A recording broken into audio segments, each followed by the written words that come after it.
بسا اوقات شک کا زہر سام کے زہر سے بھی زیادہ خطرناک ثابت ہوتا ہے۔ اس سے ہنستے بستے گھرانوں میں دراڑیں پڑ جاتی ہیں۔ شک ایک قسم کی بیماری ہے جو کسی بھی شخص کو اگر لاحق ہو جائے تو وہ اپنی زندگی تو پریشان کن بناتا ہی ہے، لیکن ساتھ ہی دوسروں کی زندگیوں کو بھی کرب و اذیت، صدمے اور پریشانیوں میں ڈبونے کی کوشش کرتا ہے۔ دنیا میں شک کی بنیاد پر ہی پہلا قتل ہوا تھا۔ قابیل کو اپنے بھائی حابیل پر شک ہو گیا تھا، اس نے اپنے بھائی کو قتل کر دیا۔ یونانی اور رومن ادب میں بھی ایسی کئی جنگوں کا احوال ملتا ہے جن کا آغاز ایک بے بنیاد شک پر مبنی واقعے کے سبب ہوا۔ نفسیات دان یہ کہتے ہیں کہ شک سے نکلنے کے لیے ہمارے پاس کوئی فارمولہ نہیں ہے جسے لاگو کر کے انسان کو شک و شبہ کی اذیت سے نجات دلائی جا سکے۔ البتہ اللہ، جس کی صفات میں علیم و بصیر ہونا بھی شامل ہے، اس بات کا حکم دیتا ہے کہ تم لوگوں کی ٹوہ میں نہ رہا کرو، تم زیادہ تجسس میں نہ پڑا کرو۔ اس طرح جب آپ شک میں پڑتے ہیں تو آپ اس حکم کو یقیناً چھوڑ دیتے ہیں جو بڑے واضح انداز میں اللہ نے آپ اور ہم سب کو دیا ہے کہ ایسے جاسوسی کے لیے CID کرنے کے لیے مت جایا کرو، ورنہ آپ کی زندگی عذاب میں پڑ جائے گی۔ آپ خود سمجھدار ہیں اور جانتے ہیں کہ شک کی کیفیت میں پوری بات ہاتھ میں نہیں آتی۔ انسان محض اندازوں کی بنیاد پر رائے قائم کر لیتا ہے اور پھر یہ شک اسے اذیت سے دوچار کر دیتا ہے۔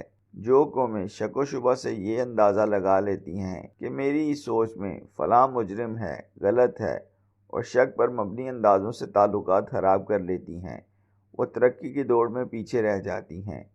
ایسے ہی ایک واقعہ کا ذکر عظیم دانشور اشفاق احمد نے اپنے پروگرام زاویہ میں کیا۔ وہ کہتے ہیں کہ میرے ایک دوست سعید اللہ جو نفسیات کے پروفیسر تھے اور لندن PhD کرنے گئے تھے، جب وہ PhD کر رہے تھے اور وہاں انہیں 3-4 سال ہو گئے۔ اس زمانے کی PhD ذرا مشکل کام تھا، تو ان کی بیوی کے ساتھ عجیب و غریب حادثہ گزرا۔ جب وہ تہخانے میں نہانے کے لیے جاتی اور پانی گرم کرنے کے لیے الیکٹرک راڈ پانی میں ڈال کر نہانے لگتی تو عین اس وقت ان کے ٹیلی فون کی گھنٹی بج اٹھتی تھی اور وہ دوبارہ سے کپڑے پہن کر سیڑھیاں چڑھ کر ٹیلی فون کا ریسیور اٹھا کر جب ہیلو کہتی تھی تو انہیں کوئی جواب نہیں ملتا تھا۔ ان کے ساتھ یہ واقعہ تقریباً ہر روز پیش آتا۔ اس پر پروفیسر نے وہاں کی پولیس کو اس بات کی اطلاع کر دی اور پولیس نے تفتیش اور تحقیق شروع کی۔ جب ان کے دوست پروفیسر صاحب کی اہلیہ نہانے کے لیے نیچے گئی اور انہوں نے نہانا شروع کیا تو گھنٹی بجی۔ پولیس والوں نے فون اٹھایا لیکن کوئی جواب موصول نہ ہوا۔ پولیس اس حوالے سے تحقیق جاری رکھنے کا کہہ کر چلی گئی۔ اب پروفیسر نے اپنے تئیں بھی کچھ تفتیش کی تو ان کو لگا کہ ان کے سامنے جو مکار اور موٹا آدمی جس کی ٹانگ کٹی ہوئی تھی رہتا ہے، یہی فون کرتا ہوگا، اور وہ تھا بھی کچھ بدتمیز قسم کا۔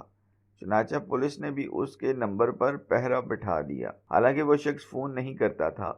پولیس نے ایکسچینج سے پتہ کیا لیکن وہاں سے پروفیسر صاحب کے نمبروں پر کوئی کال آنے کی تصدیق نہ ہوئی۔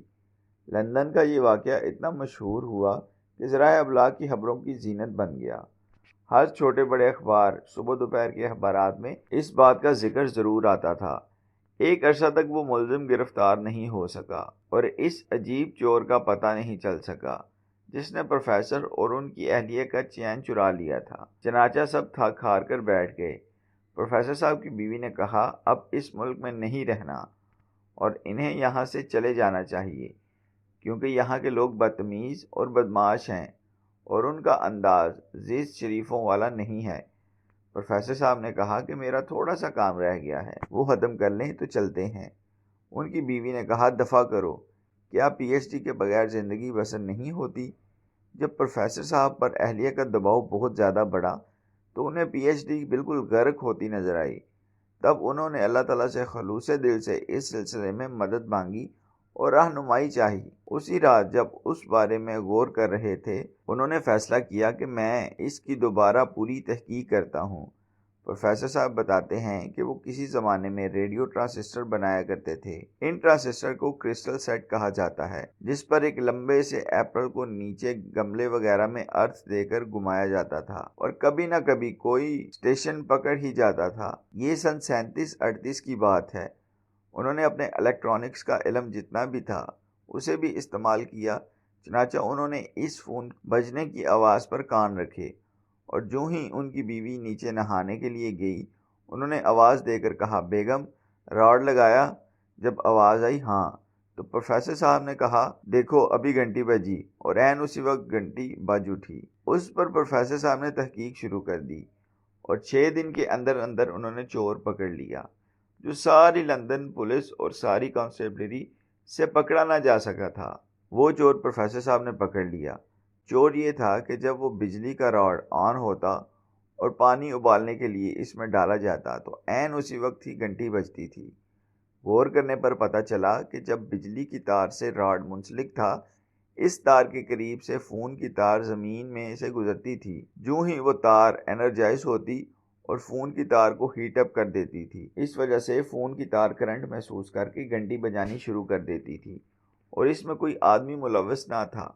پروفیسر صاحب کہتے ہیں کہ جس کرب کی حالت میں انہوں نے وہ پورا سال گزارا تھا وہ خود جانتے ہیں یا ان کی بیوی جانتی ہے۔ اس طرح کے واقعات حیات انسانی میں گزرتے رہتے ہیں اور اب بھی گزر رہے ہیں، تو اس عذاب سے نکلنے کے لیے روحانی طور پر اللہ سے مدد مانگی جا سکتی ہے، کیونکہ اس نے شک سے منع فرمایا ہے۔ ہم اللہ سے مدد مانگ کر اس قسم کے کربناک مرض سے باہر نکل سکتے ہیں۔ اگر کبھی آپ کو ایسی مشکل درپیش ہو کہ ہم شک و شبہ یا ظن میں مبتلا ہو جائیں تو اللہ کی رسی کو مضبوطی سے تھام کر اور اپنا آپ سارے کا سارا ڈھیلا چھوڑ کر خود کو اس کے حوالے کر کے اس کا حل تلاش کریں، تو اس کا حل تلاش کرنا